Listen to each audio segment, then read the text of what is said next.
What's going on, everyone? Trust the Buzz here. If you're new to the channel, I make Charlotte Hornets content, so if that interests you, make sure you go ahead and hit that subscribe button down below. If you cannot tell by the thumbnail title of this video, in today's video, we're going to be talking about Miles Bridges coming back on a 3-year, $75 million deal.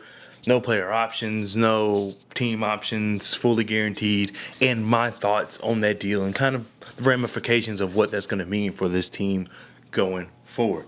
So on the past couple of videos, I've said a lot about how the choosing Tijan Salon from the 2024 NBA draft, I felt as though that was a sign Miles was gone. It wasn't because he's a replacement for Miles. It was because he is a project and it's going to take time for him to really develop.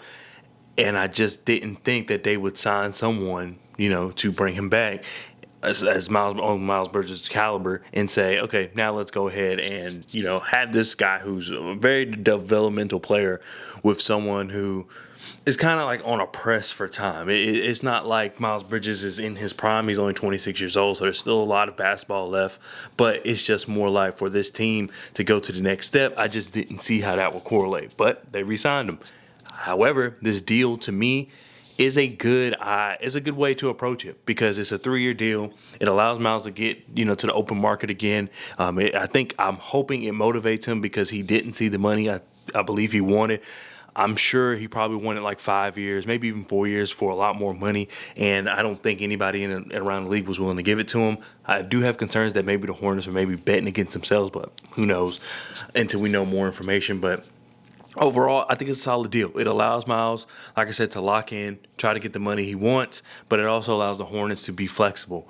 I think that's something that Jeff Peterson has been preaching, is that they want to maintain flexibility. And personally, I just didn't see how you were able to bring him back on a number while still remaining flexible, but this is it. This is exactly how you do it. 3 years, $75 million, roughly $25 million a year. We don't know if it's ascending, descending, if it's a flat rate. We don't know as of now, at least at the time of me recording this video.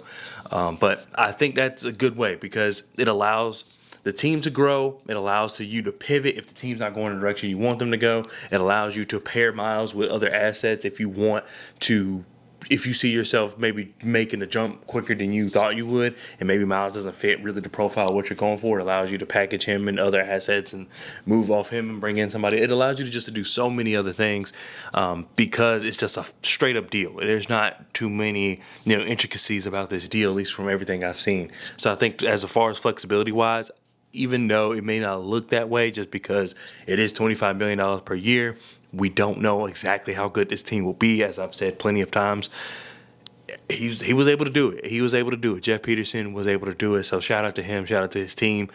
Making a deal with Rich Paul, it seems like it's a tough task without getting finessed somehow or having to give up something. But it seems like Jeff Peterson stuck to his guns and got the deal that he wanted, that he foresaw for the Charlotte Hornets, to allow us to be competitive. And now we kind of go into that side, like the basketball side of it. And for the basketball side, I would just want to say that I see the value Miles Bridges can bring. As you all know, before the incident, he was my favorite player on the Charlotte Hornets. I saw the versatility. I saw him, kind of being able to play, make off short rolls. I saw him be able to run the offense. I saw him be able to drop 30, which he obviously still maintains that. He just does it in a different way. I saw him, be a high flyer. I saw him be able to be a second. I saw him do a lot of things. Last year, the season was kind of all out of whack, and yes, it was his best statistical season. But I'm telling you, if you watch that Miles, and even watch the Miles at the end of the 2021, 2022 season, I believe. Yeah, if you watch Miles, or maybe it was the 2020, 2021 season, I don't know, one of those two seasons. Even that season where he didn't start off as a starter, and towards the end he was like averaging 20 points per game. I can't remember what season that was, but either way, even if you look back to that season, the way he kind of just played a role, and I think he really shined. He jumped off the screen in those moments. I think this year it was just, granted, everything around him was falling apart. LaMelo was out, Mark Williams was out, new front office, new coach. Well, not new coach, but I guess new coach to him because he hasn't worked with Clifford yet until this past season. It was just a lot going on.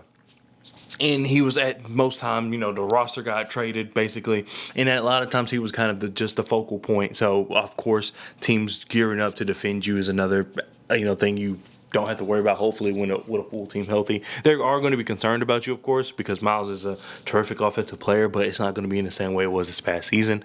But I believe that if he can go back and just fill the gaps where this team needs, I think that's where he's going to really be able to prove himself valuable to the team and valuable to the NBA. The NBA, if he really wants this big contract, which every player does, if he is able to just to say, hey, let me take a step back, not worry about my own stats for a second, and just fill the roles where this team needs me the most, NBA is going to love that. And they're going to think he's a player that's conducive to winning, because what he did last year was not conducive to winning to me. And it's not necessarily his fault. We didn't have a team around him. But I think if everybody's healthy, he can just fill in the gaps. He will still get his numbers. It just won't be in the same way. However, I think that's what's most beneficial for the team. I think what's going to help this team the most to be successful and get any kind of success, whether that's play-in, playoff, however you want to put it, it's going to be LaMelo Ball. And I I normally don't like to do this tier thing. It doesn't have to fall this way night in and night out. It's just, this is what we need from these individual players, is more so what I'm saying. So we need LaMelo Ball to be LaMelo Ball. We need him to be the star. For me, I need Brandon Miller to be that second guy. He's not guarding the best guy on the other team, but he is guarding like maybe the second best guy, maybe the third best guy, because now we have Josh Green.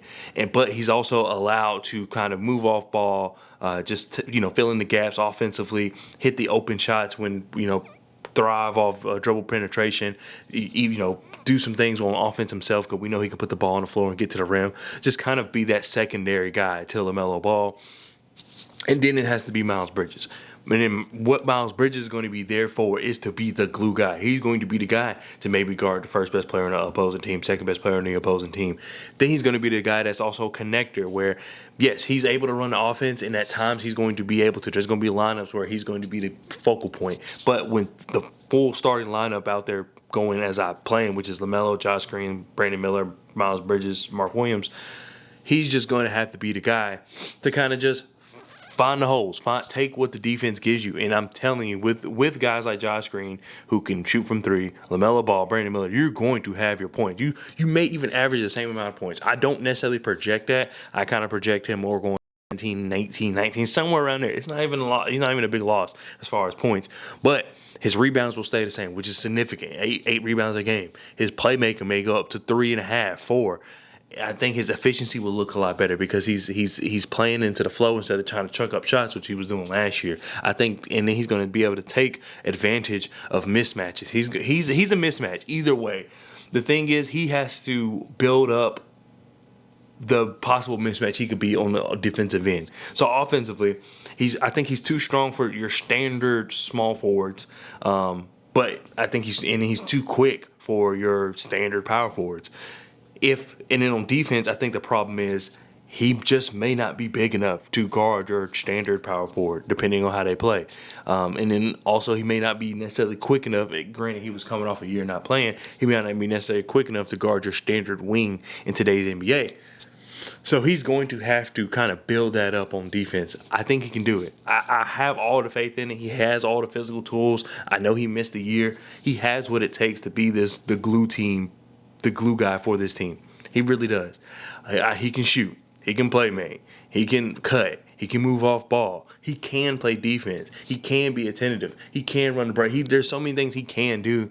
It's just we've seen bits and pieces because of just everything that's surrounding him, whether that's his off the court stuff, whether it's the stuff of just about the team and how we were kind of designed for a while. There's just been a lot of things that you really haven't been able to see it together, but you've seen flashes in different areas. If next year, what I really need from Miles Bridges to make all of this worth it is, I need you to be able to put all those small things we saw together and just do it throughout a whole season. Just do it throughout a whole season. Easier said than done. It's not going to be easy. The team around you is going to have a big part in that, how well they're performing. But if you can do that, if you can, LaMelo and Brandon Miller aren't doing well, boom, you can drop 30. If LaMelo and Brandon Miller are hitting their shots, but we're in a game, high scoring game, we need someone to lock up, the second best player on the opposing team, maybe even first at times.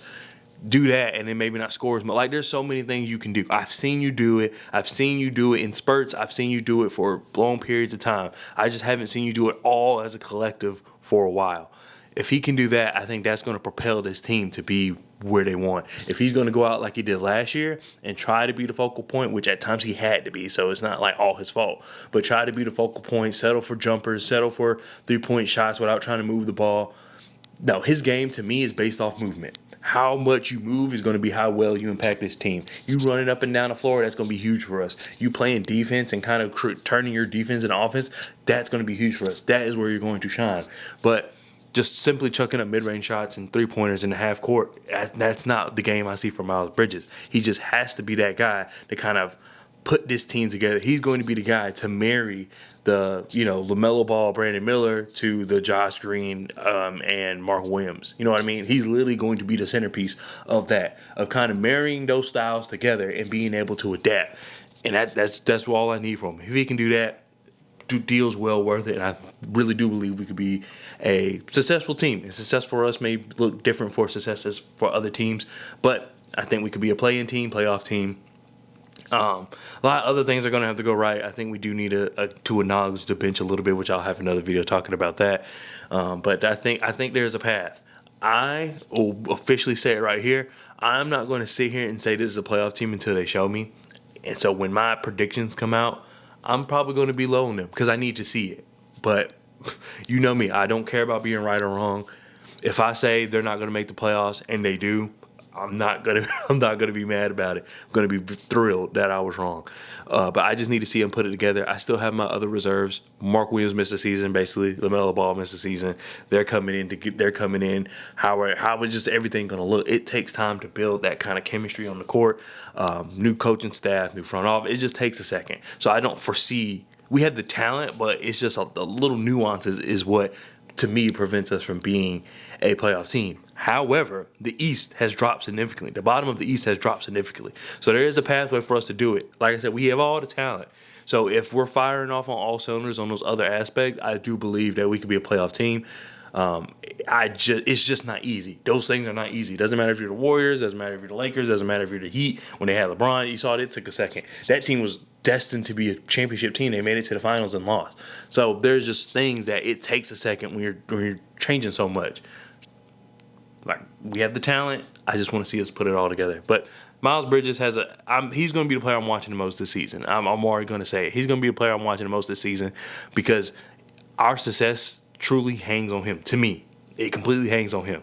What kind of player do you want to be? Do you want to be the guy that gets his stats up, or do you want to be the guy that truly impacts winning, that can do it all? Because he can literally do it all.